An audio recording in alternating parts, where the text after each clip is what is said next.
తెలుగుదేశం పార్టీలో కష్టపడే వారికి ప్రాధాన్యత ఉంటుందని అందుకు నిదర్శనమే తానని చిత్తూరు ఎమ్మెల్యే గురజాల జగన్మోహన్ అన్నారు. చిత్తూరు నియోజకవర్గ తెలుగుదేశం పార్టీ మినీ మహానాడు కార్యక్రమాన్ని టీడీపీ జిల్లా అధ్యక్షుడు సిఆర్ రాజన్ ఆధ్వర్యంలో చిత్తూరు వ్యాప్తంగా అన్ని డివిజన్ల గ్రామాల నుంచి నాయకులు మినీ మహానాడులో హాజరయ్యారు. ఈ సందర్భంగా ఎమ్మెల్యే గురజాల జగన్మోహన్ మాట్లాడుతూ తెలుగుదేశం పార్టీతోనే చిత్తూరు నియోజకవర్గ అభివృద్ది సాధ్యమవుతుందని స్పష్టం చేశారు. చిత్తూరులో హైరోడ్డు విస్తరణ, బుల్లెట్ రైలు ఏర్పాటు, పరిశ్రమల స్థాపన, యువత ఉపాధి అవకాశాల కల్పనపై కూటమి ప్రభుత్వం ప్రత్యేక దృష్టి సారించిందన్నారు. సూపర్ 6 పథకాలు అన్ని అమలు అవుతాయని, వచ్చే నెలలో తల్లికి వందనం ద్వారా లబ్దిదారులకు ప్రభుత్వం నగదు అందించనున్నట్లు పేర్కొన్నారు.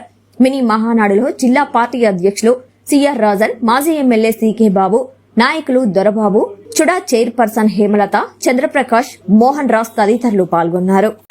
సీకే బాబు గారు ఇక్కడే ఉన్నారు. వారు కూడా వారింటికి పోయి వారి ఆశీస్సులు అడగగానే ఓకే అని చెప్పి మనతో పాటు వచ్చి ఈ రోజు నేను ఇక్కడ ఎమ్మెల్యే కావడానికి వారు కూడా ప్రథమ కారకులు.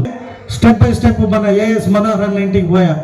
ఓకే, నువ్వు మంచివాడివి, మంచి ఆలోచనలతో వచ్చినావు, ఖచ్చితంగా నీకు సహకరిస్తానంటూ ఏఎస్ మనోహర్ అన్న కూడా నా వెంట నడిచి అందరూ కూడా అంటే 1978 సైతం వస్తారంటూ వారు, అలాగే అందరూ కూడా 50 డివిజన్లలో కార్యకర్తలు, నాయకులు ప్రతి ఒక్కరు కూడా స్టేజ్ పైన కూర్చొని ఆశీర్వదించారు. కాబట్టి ఈరోజు మీ ముందర ఎమ్మెల్యేగా వచ్చి ఏవైతే పనులు ఇప్పుడు దాకా చెప్పారో 60 కోట్లు కాదు 600 కోట్లు ఇస్తే కూడా వాటిని పని చేయడానికి, వాటిని పని ఎలా డిజైన్ చేసి ఖచ్చితంగా మన ముఖ్యమంత్రి గారిని నేను ఈ చిత్తూరు పట్టణం అప్పుడేగా మా శివ అనుకుంటా ప్రసాద్ ఇంకా అలా ఉండడానికి నేను ఒప్పుకోను.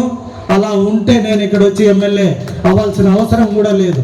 నేను ఎప్పుడైతే మహాపట్టణం బెంగళూరు అంతా తిరిగానో, అక్కడ పోయి రియల్ ఎస్టేట్ చిన్న స్థాయి నుండి ఒక ఉన్నత స్థానానికి వచ్చానో, అలాగే నా ఊరు కూడా ఒక ఉన్నతమైన స్థానం ఉండాలి అని ఆశించిన ఆ విధంగానే మన బాబు గారు కూడా ఖచ్చితంగా ఎలక్ట్రికల్ హబ్ని చిత్తూరుకి ఇచ్చే విధంగా మీ అందరి తరపున డిమాండ్ చేస్తాను.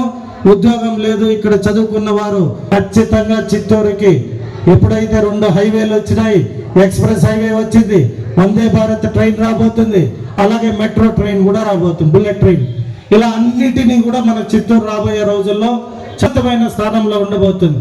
కాబట్టి ఏవైతే మీరందరూ కోరుకున్న విధంగా 25 తీర్మానాలు ఇక్కడ మనము ప్రవేశపెట్టుకున్నామో వీటిని మన అధ్యక్షుల వారికి ఇచ్చి వారి ద్వారా వీటన్నిటిని ఆమోదం మేము మా కోరికను మీకు ఇస్తున్నామని చెప్పి ఆమోదించి వాటిలో సాధ్యమైనంత వరకు మనకు కావాల్సినవన్నీ డిమాండ్లు కూడా చేసుకుంటామని తెలియజేసుకుంటూ నాకు ఈ అవకాశం